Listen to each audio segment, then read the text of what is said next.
After nearly 2 years, Pico released a new VR headset, the Pico 4 Ultra, which is what I'm wearing right now. I've been using this for about 2 weeks, and in this video we'll be comparing it with the original Pico 4 and also talk about some of the differences and of course test out the brand new motion tracker that is here.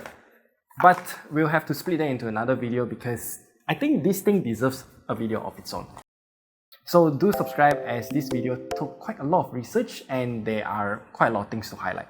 So let's go through the specs first. On paper, the Pico 4 Ultra has a lot of upgrades, including the amount of RAM and most importantly, the chipset. It is now using the Snapdragon XR2 Gen 2 chipset and I have no idea why Snapdragon just didn't call it the XR3.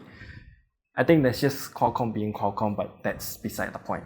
The screen resolution of what I'm seeing right now is at 2.56 inch and each of them is with a resolution of 2160 by 2160 and the maximum refresh rate is also at 90Hz, which is actually identical to the original Pico 4.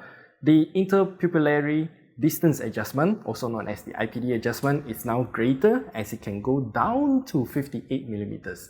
It's not a big deal for adults, it's actually meant for kids. The specs of the camera on the Pico 4 Ultra though is as listed on the screen here. Yeah, we don't have a direct comparison of these cameras with the original Pico 4 because this is a stereoscopic camera setup whereby the Pico 4 only has a monocular camera setup. Now, after going through the initial setup process and whatnot, the entire UI might look very similar but there are a lot of changes. For example, we can now resize the window by doing this. Because you can see there's a little thing at the corner there, we can just drag it in and out to resize it however we want. Now, after you have resized everything, you can press on this button here. It looks like the maximizing button. Whoops, I just opened something else, but you can press on this and then you can darken the entire background. And we are still in immersive mode, by the way. So if we just head to here, you can see there's one immersive button here. If you press on it, it will change to the virtual environment completely. And then if you press it again, then we'll enter the immersive mode once more. The Pico 4 Ultra also puts a lot of emphasis on multi-window usage, so it kind of became a mixed reality kind of headset. So we can, let's just say open Friends for example, then we can have one window here, another window at the back, and then open Store, browser, and everything just stacks. This is not possible on the original Pico 4 as that headset only lets you open one window each time. Yeah. We can also use the controllers as a mouse or just, put a usual keyboard and mouse in front of us and work in front of the PC.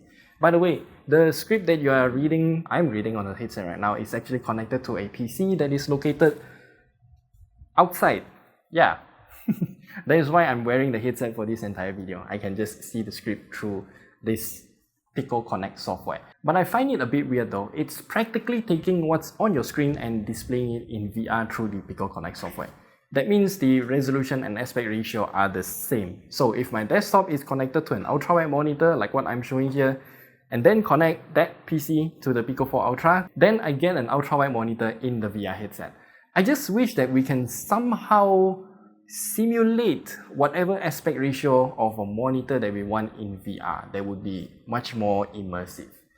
PC VR games are also possible through the Pico Connect software as well. Just install Steam VR and everything will work. This is practically improved to the point that it can replace virtual desktop.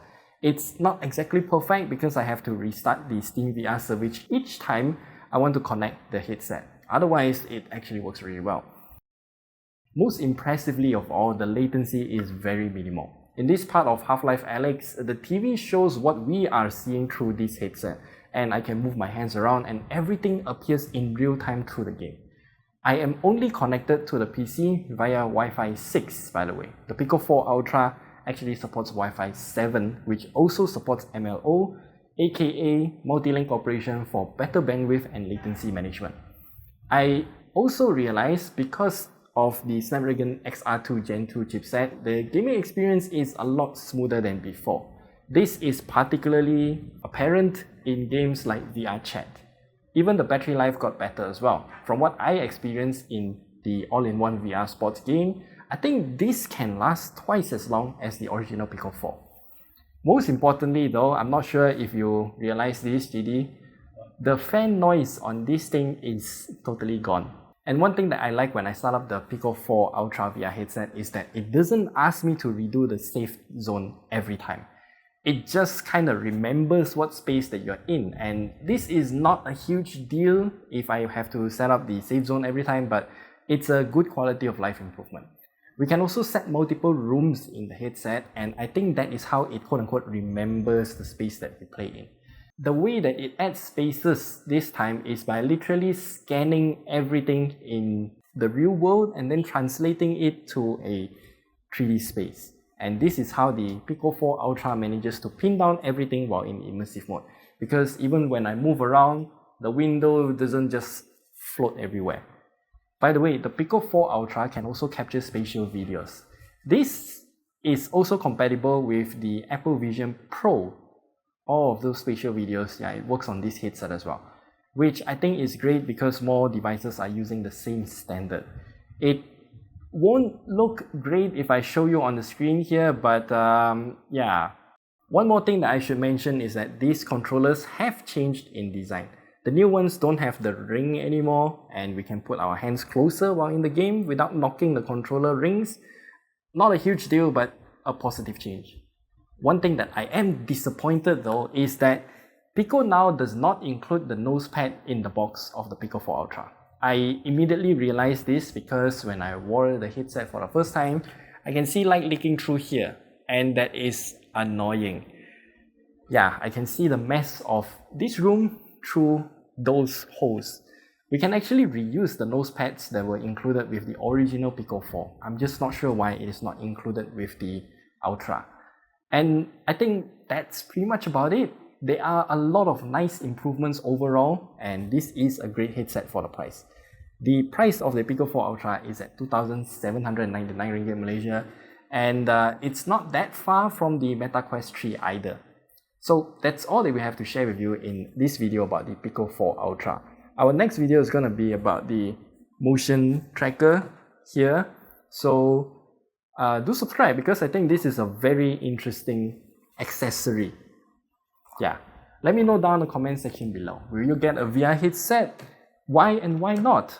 Do like and subscribe, and we'll see you guys in the next video.